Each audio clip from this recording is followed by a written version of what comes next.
নমস্কার বন্ধুরা, কেমন আছো সবাই? লুসি পায়ের লাইফস্টাইল আরও একটি নতুন ব্লগে তোমাদের অনেক অনেক স্বাগত জানাই। এখন বাজে 6:44। তো আজকে ব্লগটা সকাল সকাল শুরু করে দিয়েছি।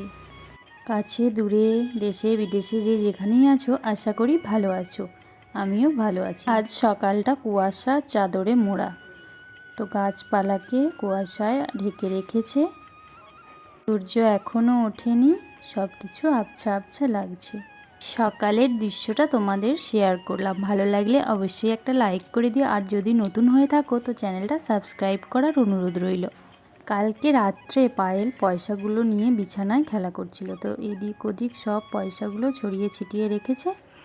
তো আমি 1 টাকার কয়েন আছে দুটো, তো 1 টাকা না চট করে পাওয়া যায় না, পুজো যায় 11 টাকা বলো, 21 টাকা বলো, 51 টাকা বলো, দেওয়ার জন্য 1 টাকা প্রচুর খুঁজতে হয়, পাওয়া যায় না। সেই জন্য 1 টাকাগুলো বাইরে রেখে দেবো, আর 2 টাকার কয়েন পায়েলের যে জমানোর পয়সার যে মাছ আছে, মাছের ভেতর রেখে দেবো।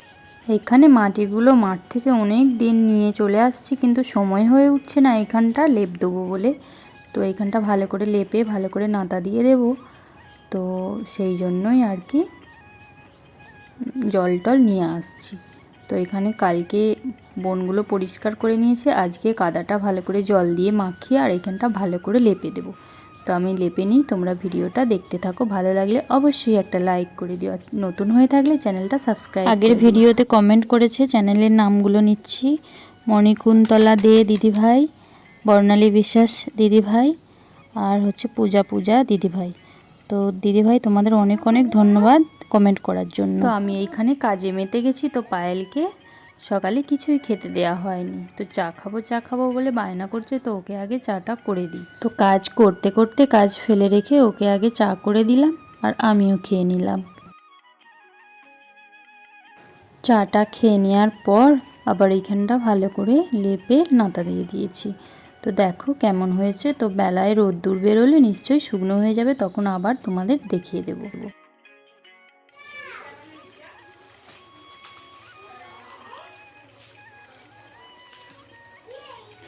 আগের দিনে ফোনে একটা চন্দ্রমল্লিকা গাছ দেখলাম, তো গাছে ভর্তি হয়ে ফুল ছিল। তো আমার খুব পছন্দ হয়েছিল যে এরকম একটা গাছ আমি কিনবো। বলতে না বলতেই সকালেই ফুল গাছ বিক্রি করতে চলে আসছে। তো আমি আগে গোলাপি চন্দ্রমল্লিকা আর একটা গোলাপ গাছ নিলাম।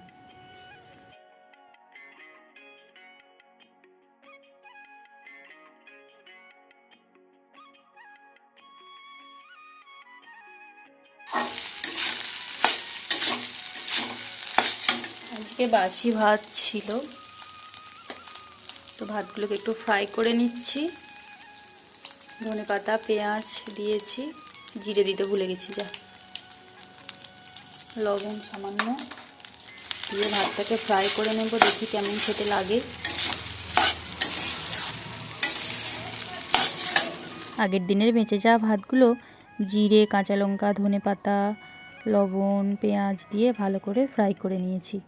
তো ভাতগুলো খেতে দেখলাম দারুণ লাগলো কিন্তু। তো ডিম দিলেও ভালো লাগবে, আরও যদি সবজি গাজর টাজর থাকে তো দিলে আরোই ভালো লাগবে। তো আমার কাছে ছিল না বলে আমি দিই না। তো এই রোদে বসে বসে খাবো, এদিকে গেটটা খুলে দেবো, দিলেই দুয়ারে রোদে ভর্তি হয়ে যাবে, তো আমরা বসে খাবো। তো এখানে ডিম ভেজে নিয়েছি, বেগুন ভাজা, আলু বেগুন ভাজা, এই সমস্ত ভাজাভুজি হয়ে গেছে। আর পায়েলের জন্য আলাদা করে ভাত বানিয়েছি। আজকের রোদটা প্রচণ্ড চড়া। তো খাওয়া দাওয়ার পরেই বারটায় বেরিয়ে আসলাম। তো এই যে গাছটা, নয়নতারা গাছটা দেখছো, এটাকে কাটিং করেছি, লম্বা লম্বা হয়ে গিয়েছিল, কাটিং করে দিয়েছি। দিয়ে ওরই গোড়ায় আরও মাটি দিয়ে আরও 2টো গাছ বসিয়ে দিয়েছি নয়নতারা। ওইখানে আছে গাঁদা গাছ, আর এইখানে কুমড়ো গাছ। এখানে একটা সর্ষে গাছ হয়েছে, তো তাতে খুব সুন্দর ফুল হয়েছে। তো চলো তোমরা ভিডিওটা দেখো, ভালো লাগলে অবশ্যই লাইক করে দিও।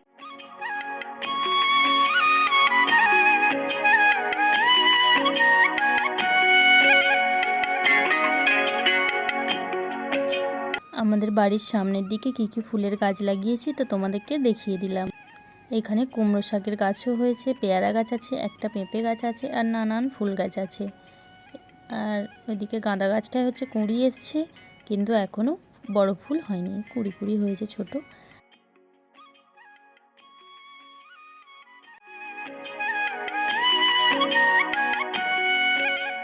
আমাদের বাড়ির সামনের দিকে কি কি গাছপালা আছে তোমাদের দেখিয়ে দিলাম। তো ভালো লাগলে অবশ্যই কমেন্ট করে বলতে ভুলো না কিন্তু। এখানে তুলসী তলাটা আগে কীরকম ছিল আর এখন কীরকম লাগছে। কাদা দিয়ে লেপে দেওয়ার পর এর সৌন্দর্যটাই বেড়ে গেছে। তো এটা হচ্ছে আমাদের তুলসী তলা। এইখানে আছে, এটাকে কি রাসফুল গাছ বলছে সব, এই গাছটাই এইখানে আছে। তো একদম শীতকাল হলে না একবারে সাদা সাদা ফুলে ভর্তি হয়ে যায়।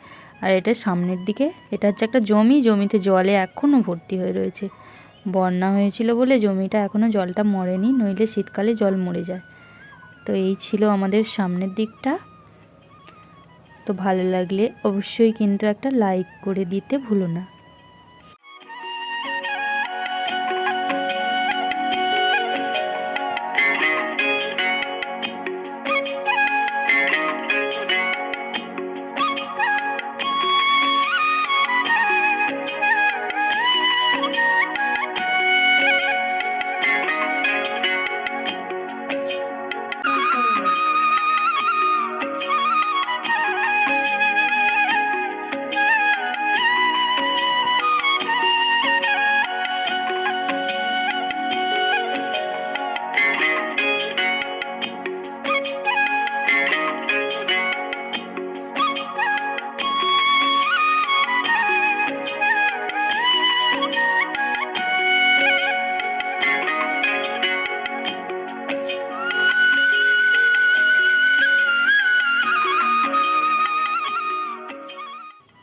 তো আজকের দিনটা এইভাবেই কাটলো। অনেক কিছু কাজকর্ম হলো, আবার অনেক কিছু বাকি রয়ে গেল। ফুল গাছগুলো কেনা হয়েছে, এখনও লাগানো হয়নি, তো এরপর লাগিয়ে নেব। তো এখন বিকেল হয়ে গেছে, মাথা আড়ে আঁচড়ে চুল আড়ে বেঁধে নিচ্ছি। আজকে একটু আলতা পরবো বলে ভাবছিলাম। তো আমার যখন বিয়ে হয়েছিল আমার মাথা ভর্তি চুল ছিল, পুরো কোমর পর্যন্ত চুল ছিল। তখন কেটে কেটে ছোট করে ফেলেছি। আবার অনেক চুল মাথা থেকে উঠেও গেছে, মানে ঘন ভাবটাও কিন্তু পাতলা হয়ে গেছে। আর লম্বাটাও তো কেটে ফেলেছি, তো চুল এখন অনেকটাই পাতলা হয়ে গেছে আর ছোটও হয়ে গেছে। তো আগে কিন্তু প্রচুর ঘন চুল ছিল। এখন চুল কাটার নাম করলেই কিন্তু পায়েলের বাবা ভীষণ বকাবকি করে, রাগ করে, সেই জন্য ভালো কাটি না। কি করলে চুলটা ঘন আর লম্বা হবে বন্ধুরা, যদি তোমরা জেনে থাকো একটু আমাকে কমেন্টে বলো কিন্তু। বিনুনিটা কিন্তু আগে ভীষণ মোটা হতো, এখন একদম ছোট হয়ে গেছে। তো আমার চুল বাঁধা হয়ে গেছে, তো এবার একটু আলতা পরে নেব। তো চুল বাঁধা হয়ে গেছে আমার এখন, তো এবার একটু ভাবছি আলতা পরে নেব। তো আলতা পরে নেওয়ার জন্য চলে এসেছি শিশি থেকে আলতা নিয়ে। এবার আমি আলতা পরে নেব। আলতা পরলে শীতকালে শুনেছি নাকি পা ফেটে যায়, তো আমার কখনো ফাটেনি, তো পরছি কিন্তু ভয় ভয় করে। কিন্তু আলতা পরা এখন উঠেই গেছে, এখনকার মেয়েরা আর ভালো আলতা পরেই না। কিন্তু আলতা পরলে মেয়েদের পায়ের সৌন্দর্যটা কিন্তু অনেক গুণ বেড়ে যায়, তাই নয় কি? যেমন আমি আলতা পরতে ভালোবাসি, সেরকম পায়েলও কিন্তু আলতা পরতে ভালোবাসে। সে কিন্তু এখন বাড়িতে নেই, নইলে আমি আলতা পরছি দেখলেই আমাকে পরিয়ে দাও, আগে আমাকে পরিয়ে দাও। যেমন নেল পালিশ পরলেও সে আগে তাকে পরিয়ে দিতে হবে, আর আলতা পরলেও দেখতে পেলে আগে তাকে পরিয়ে দিতে হবে, এইভাবে বায়না ধরতো। কিন্তু এখন খেলতে চলে গেছে, বাড়িতে নেই, কিন্তু নইলে ভীষণ বায়না করতো। খেলে যখন বাড়ি ফিরবে, যেই দেখতে পাবে যে আমি আলতা পরেছি, অমনি বলবে কখন পরলে। যে ভিডিওটা দেখছো যদি নতুন হয়ে থাকো অবশ্যই চ্যানেলটা সাবস্ক্রাইব করে দিও। আর ভিডিওর কোনো একটি অংশ যদি ভালো লেগে থাকে তো তার জন্য একটা লাইক করে দিও। তো আজকের মতো ভিডিওটা এখানেই শেষ করছি। সবাই ভালো থাকবে, সুস্থ থাকবে, সাবধানে থাকবে। আবারও দেখা হবে নতুন একটি ভ্লগের সাথে। তো সবাই ভালো থাকবে, সুস্থ থাকবে, সাবধানে থাকবে। ভিডিওটা এখানেই শেষ করছি। নমস্কার।